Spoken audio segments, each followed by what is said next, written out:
read question number 28. So here we are asked to divide x cubed minus 3x squared plus 3x minus 1 to x minus 3. Okay? So, another way of dividing polynomials aside from the long division is what we call synthetic division. Okay? So, paano ba ito ginagawa? So, ganito lang yan. So, copy muna natin given. So, x cubed minus 3x squared plus 3x minus 1 over x minus 3. So, I want you to equate x minus 3 to 0.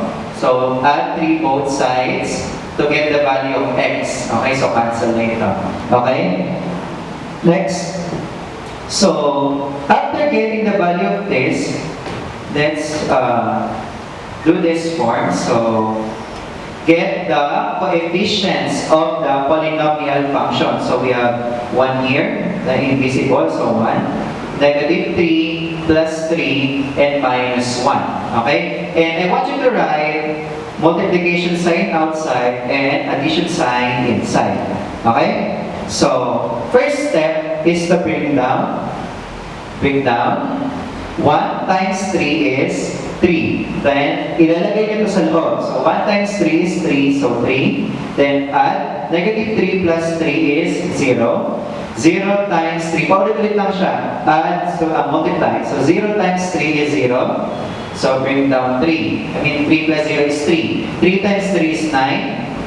So, negative 1 plus 9 is positive 8. Okay? So, remember, since I divide an x cubed to x, so 3 minus 1. Okay? Parang ganito.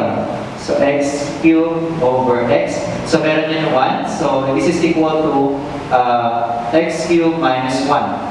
Okay? So, x squared ito. Or 1x squared. Plus, yung susunod na term, so 0x plus 3, constant na, plus 8. Okay? Pero hindi pa yan. Okay? Kasi may remain, si 8 kasi ay remainder. So we have to divide it again with the divisor. Okay? So let's just clean this up a little bit. So this becomes x squared plus 3 since 0 si x. So wala siyang coefficient. So plus 3 plus 8 over x minus 3. And this will be your final answer for this one. Okay, next question. Punta tayo sa more problems na pwede nyo pang ma-encounter.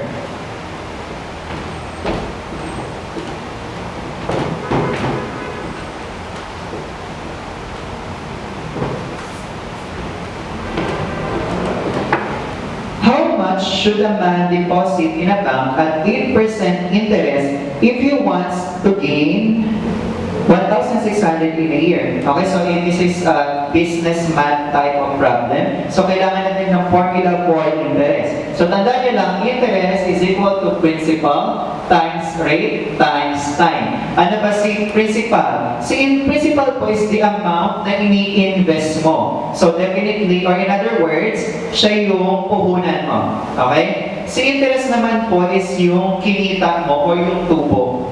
Okay? So si rate is in percent form, si time is always in years. So paano po kapag si time ay months lang sa given problem? Ang gagawin niyo po doon, i-divide niyo siya by 12. Kasi i-convert natin si months to year. Since meron tayong 12 months in a year, definitely you have to divide the months to year. But in this case, naka-year na si time. Okay. So, paano ito ang tinatanong sa atin si principal? Okay? So, derive natin formula for principal. Divide both sides by RT para ma-isolate si P sa isang side. So, principal is equal to interest over rate times time. Okay. So, since meron tayong interest na given, which is 1,600, pwede na natin siya i-directly substitute. Okay? How about the rate? So, rate is 8% and you have to convert this to decimal form. Okay, so paano po yun? So, since we have 8%, move mo lang yung decimal point dito twice to the left. So, magkakaroon ng 0. So, 0.08 times 1.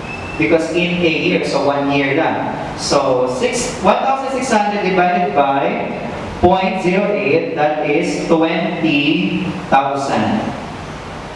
Okay, so answer here is 20,000. Kailangan mo mag-invest ng 20,000 para kumita ka ng 1,600 in a year. Okay. So answer letter C. Next question.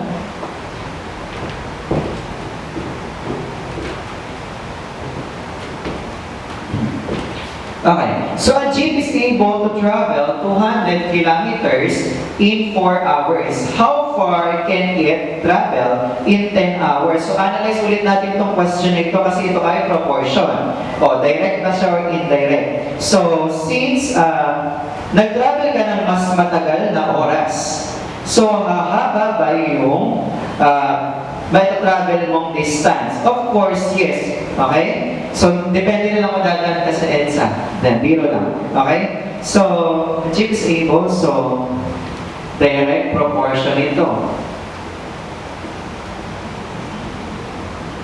So, distance over distance is equal to time over time. So, yung distance, ilet natin siya, yung missing distance, ilet natin siya as x is equal to, then, how far can it travel? So, 10 hours. Okay? Next, 200. Ilang hours mo siya to travel? So, that is 4. Okay? Now, let's solve for the value of x. Okay? So, pag medyo malito ha, itong missing na distance is in 10 hours. Itong 200 kilometers is in 4 hours. Direction. Okay? Next. So, cross-multiply. So, 200 times 10 is 2,000 is equal to 4x. So, to solve for the value of x, divide both sides by 4. So, 500 is equal to x. So, 500 kilometers, yung matatravel niya in 10 hours. Okay? So, answer is letter B. Okay, next question. What is the value of n? N in the expression 2mn is equal to 50 if n is equal to 1. So 2mn is equal to 50. So m daw is equal to 1. So si n ang hinahanap natin. Okay? So, substitute lang natin si m. So, 2 times 1, n is equal to 50. So, 2 times 1 is 2. So, we are left with 2n is equal to 50. Divide both sides by 2 to get the value of n. Then, n is equal to 25. So, that's it for this problem. Answer is letter D. Okay. Next. It takes Jason.